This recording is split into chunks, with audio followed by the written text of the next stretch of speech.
जी बूढ़ा कोई भी नहीं होना चाहता, और वक्त से पहले तो बिल्कुल भी कोई बूढ़ा नहीं होना चाहता। तो मैं आज आपको तीन चार ऐसी बेहतरीन चीज़ें बताऊंगा जो आप आसानी से कर सकते हैं, और आपको वो तीन चार चीज़ें एजिंग के असरात को रोकने में बेहतरीन मुआविन होंगी आपकी। सबसे पहले क्या है जी, सबसे पहले हल्दी।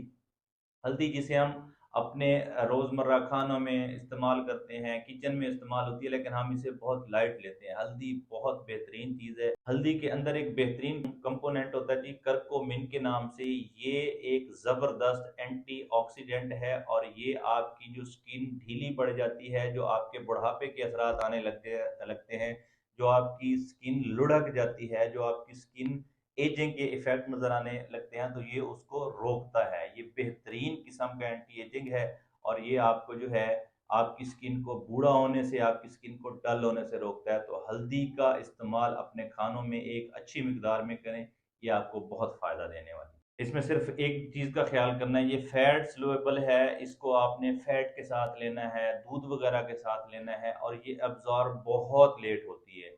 हाँ, कुछ कंडीशंस में इसे इस्तेमाल नहीं करना होता। अगर किसी को जिगर का प्रॉब्लम है, कोई लिवर का पेशेंट है, या कोई आयरन डेफिशिएंसी का पेशेंट है, या प्रेगनेंसी में, तो फिर ये अपने डॉक्टर के हिदायत के मुताबिक इस्तेमाल करें।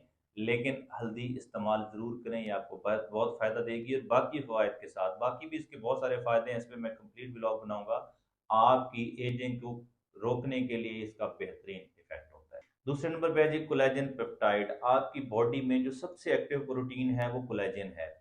एक स्टडी के मुताबिक 72 खवातीन पे एक एक्सपीरियंस किया गया कि उनकी खुराक में कोलेजन जो है वो 2.5 ग्राम रूटीन से एक्स्ट्रा कर दिया गया। तो कुछ अरसे के बाद जब उन खवातीन को देखा गया, नोट किया गया, तो उनकी रिंकलिंग में फ़र्क पड़ा था, उनका फेस फ्रेश हो गया था, उनकी फेस की, उनकी स्किन में जो डलनेस थी, जो ड्राईनेस थी, वो काफ़ी हद तक बेहतर हुई थी। और उसके बाद उनकी जो स्किन है वो ग्लो करने लगी थी, फ्रेश होने लगी। तो कोलेजन भी आपकी स्किन के लिए और आपकी एजिंग के इफेक्ट को रोकने के लिए एक बेहतरीन चीज़ है। इसके और भी बहुत सारे सोर्स होते हैं, तो आप जिस सोर्स से भी लेना चाहें, आप खुराक से भी ले सकते हैं। तीसरे नंबर पे है जी विटामिन सी। विटामिन सी पे मैं पूरा एक तफसीली व्लॉग कर चुका हूँ कि ये आपकी स्किन को फ्रेश कैसे रखता है, आपकी एजिंग के कंट्रोल को कैसे रोकता है। मैं उसका लिंक भी उसमें दे दूंगा। विटामिन सी के बारे में सिंपल ये सुन लें, ये एक बेहतरीन एंटीऑक्सीडेंट है।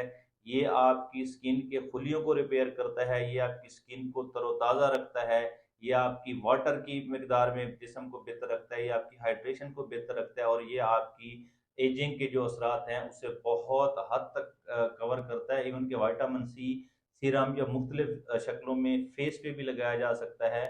तो विटामिन सी जो है ये आपकी एजिंग के कंट्रोल को रोकता है। चौथे नंबर पे है जी विटामिन ई। विटामिन ई पे भी मैं एक तफसीली व्लॉग कर चुका हूँ। ये कोलेजन को बढ़ाता है, ये आपके जो बेहतरीन किस्म का एंटीऑक्सीडेंट है, ये आपके सेल्स को रिपेयर करता है, ये आपकी स्किन को फ्रेश लुक देता है, और ये आपके बुढ़ापे के असरात को बहुत हद तक कवर करता है। तो vitamin E, vitamin C, collagen और हल्दी यानी टर्मेरिक, ये चीज़ें वो हैं चार पांच जो आपकी स्किन को बेहतर इफेक्ट देती हैं। और इसके साथ साथ पांचवी चीज़ है एक्सरसाइज। आपने एक्सरसाइज करनी है, आपने जितनी आपके लिए पॉसिबल है आप एक्सरसाइज करें। उससे भी आपके डेड खुलिये जो हैं वो रिपेयर होते हैं ताज़ा और फ्रेश खुलियों के साथ, और आपकी स्किन लंबे अरसे तक फ्रेश रहती है। तो ये चार पांच आम सी चीज़ें हैं, ये अपने घर में कर लें। आप यकीन करें, आपके बुढ़ापे के असरात को ये 8 से 10 साल तक कम कर देंगे, आपकी एजिंग के असरात को कम कर देंगे, और आपका फ्रेश फेस भी नज़र आएगा, और आपकी बॉडी में भी जान होगी।